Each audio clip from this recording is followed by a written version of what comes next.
Hello guys, welcome back to our channel. Episode ആരംഭിക്കുമ്പോൾ കാണിക്കുന്നത് നെല്ലിശ്ശേരിയാണ്. സന്ദീപിനെയും സച്ചിയുമാണ് കാണിക്കുന്നത്. സന്ദീപ് പറയുകയാണ്, ഏട്ടൻ എന്നെ വഴക്കു പറഞ്ഞതിലൊന്നും എനിക്കൊരു വിഷമവുമില്ല. പക്ഷേ ഏട്ടൻ ഏട്ടത്തിയെ അത്രമാത്രം വഴക്കു പറഞ്ഞു. അത്രയും പറയാൻ പാടില്ലായിരുന്നു. എനിക്ക് എൻ്റെ സ്വന്തം അമ്മയെ ഏട്ടൻ വഴക്കു പറയുന്നത് പോലെയാ തോന്നിയത്. ഇനിയും ഇങ്ങനെയൊന്നും ഉണ്ടാകാൻ പാടില്ലെന്ന് പറഞ്ഞ് സന്ദീപ് അവിടെ നിന്ന് പോകുന്നു. തുടർന്ന് ഇതൊക്കെ കേട്ട് വിഷമത്തോടെ ഇരിക്കുകയാണ് സച്ചി. അതിനുശേഷം സച്ചി മുറിയിലേക്ക് പോകുമ്പോൾ അങ്ങോട്ടേക്ക് അച്ചു ചെല്ലുകയാണ്. അച്ചുവിനോട് സോറി പറയുകയാണ് സച്ചി. സച്ചിയേട്ടൻ എന്നെ വഴക്കു പറഞ്ഞതിലൊന്നും എനിക്കൊരു വിഷമവുമില്ല. ഞാൻ ചെയ്യാൻ പാടില്ലാത്ത കാര്യം തന്നെയാ ചെയ്തത്. പക്ഷേ സച്ചിയേട്ടൻ എന്നോട് ഇങ്ങനെ മിണ്ടാതിരിക്കരുത്. സച്ചിയേട്ടൻ ഇങ്ങനെ എന്നോട് പിണക്കം കാണിച്ചിരിക്കുന്നത് എനിക്ക് സഹിക്കില്ല. സച്ചിയേട്ടൻ വേണമെങ്കിൽ എനിക്ക് രണ്ടടി തന്നോ, എന്നാലും എനിക്ക് കുഴപ്പമില്ല. പക്ഷേ സച്ചിയേട്ടൻ എന്നോട് മിണ്ടാതിരിക്കുമ്പോൾ എനിക്ക് എന്തോ പോലെയാ. അത്രയും പറഞ്ഞ് അർച്ചന അവിടെ നിന്ന് പോകുന്നു. തുടർന്ന് സച്ചി പുറത്തേക്ക് ഇറങ്ങുമ്പോൾ കാണുന്നത് സേതുമാധവനെയാണ്. സേതുവിൻ്റെ അടുക്കലേക്ക് സച്ചി ചെല്ലുകയാണ്. അച്ഛൻ കിടന്നില്ലേ? ഇല്ല മോനെ, കിടന്നിട്ട് ഉറക്കം വന്നില്ല. അച്ചുവിന് എന്തോ വിഷമമുള്ളതുപോലെയാ. അവളൊരു പാവം കുട്ടിയാ മോനെ, നീ അവളെ ഒന്നിലും വിഷമിപ്പിക്കരുത്. അവളുടെ കാര്യം ഓർത്ത് മാത്രമാ അച്ഛനിപ്പം ടെൻഷൻ. അവളുടെ കാര്യങ്ങളൊക്കെ നീയായിട്ട് തന്നെ നോക്കിയെല്ലാം ചെയ്യണമെന്നൊക്കെ സേതു സച്ചിയോട് പറയുകയാണ്. അങ്ങനെ സച്ചി വിഷമത്തോടെ മുറിയിലേക്ക് പോവുകയാണ്. നടന്ന കാര്യങ്ങളെക്കുറിച്ചൊക്കെ സച്ചി ആലോചിച്ചുകൊണ്ടിരിക്കുമ്പോഴാണ് അർച്ചനയുടെ കാലിലേക്കിട്ട് സച്ചി ശ്രദ്ധിക്കുന്നത്. പെട്ടെന്ന് തന്നെ ഒരു ഞെട്ടലോടെ സച്ചി വേഗം ചെന്ന് അർച്ചനയുടെ കാലിലെ മുറിവില് തൊട്ടു നോക്കുകയാണ്. അപ്പോഴാണ് തലേദിവസം മുറിയിൽ വെച്ച് താൻ എറിഞ്ഞുടച്ച ചില്ല് കയറിയതാകുമെന്നൊക്കെ സച്ചിക്ക് ഓർമ്മ വരുന്നത്. തുടർന്ന് സച്ചി മനസ്സിൽ പറയുകയാണ്, ഞാൻ പിന്നെയും പിന്നെയും തന്റെ മുന്നിൽ തോറ്റുപോയിക്കൊണ്ടിരിക്കുകയാണ് അർച്ചന. തന്നെ മനസ്സിലാക്കാൻ ഞാൻ ഇനി എത്രയോ ജന്മം പിറക്കേണ്ടിയിരിക്കുന്നു. അത്രയും പറഞ്ഞ് അർച്ചനയുടെ കാലിൽ തൊട്ട് മാപ്പ് പറയുകയാണ് സച്ചി. കാലിനേറ്റ മുറിവിനേക്കാൾ ഞാൻ തന്റെ മനസ്സിനേൽപ്പിച്ച മുറിവിനാകും വേദന കൂടുതലെന്ന് എനിക്കറിയാം. ഉണർന്നിരിക്കുമ്പോൾ എൻ്റെ കണ്ണിൽ നോക്കി ക്ഷമ പറയാനുള്ള ധൈര്യമൊന്നും എനിക്കില്ല. അത്രയും ഞാൻ തന്നെ വേദനിപ്പിച്ചിട്ടുണ്ട്. കാര്യങ്ങൾ അറിയാതെ അന്വേഷിക്കാതെ അന്നേരം വന്ന ദേഷ്യത്തില് ഞാൻ എന്തൊക്കെയോ പറഞ്ഞുപോയി. ഈ കാൽപാദത്തിൽ തൊട്ട് 1000 സോറി എന്ന് പറഞ്ഞുകൊണ്ട് അച്ചുവിന്റെ കാലിൽ പിടിക്കുകയാണ് സച്ചി.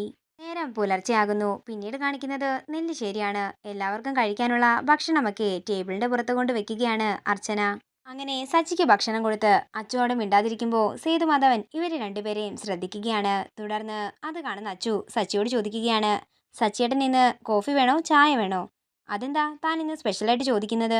അല്ല, സച്ചിയേട്ടനല്ലേ സാധാരണ ചോദിക്കാറ്, അതുകൊണ്ടാണ് ഞാൻ ചോദിച്ചത്. ഇഷ്ടം പോലെ തന്നെ ആകട്ടെ എന്ന് സച്ചി പറയുമ്പോൾ എങ്കിൽ ഇന്ന് കോഫി എടുക്കാമെന്ന് അർച്ചന പറയുന്നു. അച്ഛന് മധുരം കുറച്ച് ഒരു കോഫി എടുക്കട്ടെ, പത്രവായനയ്ക്കൊക്കെ ഉഷാറ് കിട്ടുമെന്ന് അർച്ചന പറയുമ്പോൾ സേതു പറയുകയാണ്, എങ്കിൽ എനിക്കും എടുത്തോന്ന്. അങ്ങനെ അച്ചു അടുക്കളയിലേക്ക് പോകുമ്പോൾ സേതു പറയുകയാണ്, എടാ നീ അവളോട് ചോദിച്ചോ ഭക്ഷണം കഴിച്ചോ എന്ന്? നിനക്ക് വേണ്ടി പാത്രം വെച്ച് നിനക്ക് വിളമ്പി തരുമ്പോൾ നിനക്ക് ചോദിക്കാൻ കഴിയുന്നില്ലല്ലോ അവൾ കഴിച്ചോ എന്ന്. ചേട്ടൻ എന്നോട് കഴിച്ചോ എന്ന് ചോദിച്ചില്ലല്ലോ എന്ന് അവളുടെ മനസ്സ് എത്ര വട്ടം അവളോട് ചോദിക്കുന്നുണ്ടാകും. നീ കഴിക്കുമ്പോൾ അവളെയും കൂടി നിന്റെ അടുത്ത് വിളിച്ചിരുത്തി ഒന്നിച്ച് ആഹാരം കഴിച്ചൂടെ മോനെ? എല്ലാവരും കഴിച്ചു കഴിഞ്ഞ് അവസാനം അവൾ ഒറ്റയ്ക്കിരുന്ന് കഴിക്കുന്ന കാണുമ്പോഴേ മനസ്സിന് വല്ലാത്തൊരു വിഷമമാ മോനെ. പലപ്പോഴും എല്ലാവരും കഴിച്ചു കഴിഞ്ഞാൽ അവളൊട്ട് കഴിക്കാറുമില്ല. ചോദിച്ചാലേ കഴിച്ചെന്ന് പറഞ്ഞ് അവൾ അടുത്ത ജോലി ചെയ്യാൻ പോകും. അതേസമയം അർച്ചന അങ്ങോട്ടേക്ക് കോഫിയുമായിട്ട് വരികയാണ്. ആഹാരം കഴിച്ചോ എന്ന് സേതു ചോദിക്കുമ്പോൾ ഒന്നും മിണ്ടാതെ സേതുവിനെ നോക്കുകയാണ് അർച്ചന. കഴിച്ചില്ലെന്ന് എനിക്കറിയാം, അതാകുമല്ലോ ഈ നോട്ടത്തിന്റെ പിന്നിലെ രഹസ്യം. അവിടെ ഇരുന്ന് കഴിച്ചിട്ട് പോയാ മതി. ഡാ സച്ചി, അവൾക്കും കൂടിയുള്ള ഫുഡ് നീ എടുത്തു കൊടുത്തേ. ഞാൻ പിന്നെ കഴിച്ചോളാം അച്ഛാ എന്ന് അച്ചു പറയുമ്പോൾ സേതു ചോദിക്കുകയാണ്, എപ്പോഴാ? ഉച്ചയ്ക്ക് ഊണ് കഴിക്കുമ്പോഴോ?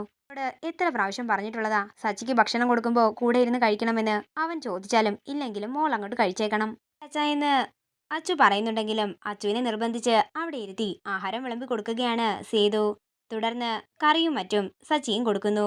അതിനുശേഷം തന്റെ കോഫിയിൽ നിന്നും പകുതി വേറൊരു ഗ്ലാസ്സിലേക്ക് ഒഴിച്ചിട്ട് അച്ചുവിന് കൊടുക്കുകയാണ് സച്ചി.